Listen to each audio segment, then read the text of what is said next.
আজকে বানাবো করলা দিয়ে শুক্তো ডাল। এখানে মুগের ডালটা কুকারে আমি সেদ্ধ করে নিয়েছি, আর করলাগুলোকে এইরকমভাবে কেটে ভেজে তুলে রেখেছি।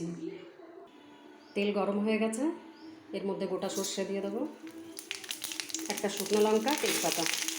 এরপর ডালটা ঢেলে দেবো, তারপর করলাগুলো দিয়ে দেবো। এরপর কিছুক্ষণ ফুটতে থাকবে। এখানে সবচেয়ে ইম্পর্টেন্ট জিনিস হচ্ছে, যখন ডালটা ফুটে উঠবে তখন এরকম সাইজের 3টে গন্ধরাজ লেবুর পাতা দিয়ে দেবো। ঝোল ডালটা যখন ফুটতে থাকবে দিয়ে দেবো, কিন্তু বেশিক্ষণ ফোটানো যাবে না।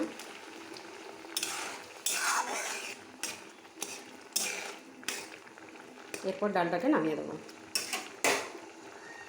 এটার যে একটা গন্ধ অপূর্ব, বন্ধুরা একবার খেয়ে দেখো, দারুণ। এই গন্ধরাজ লেবুর পাতাটা যেটা দেওয়া হয়েছে সেটার গন্ধটাই অসাধারণ।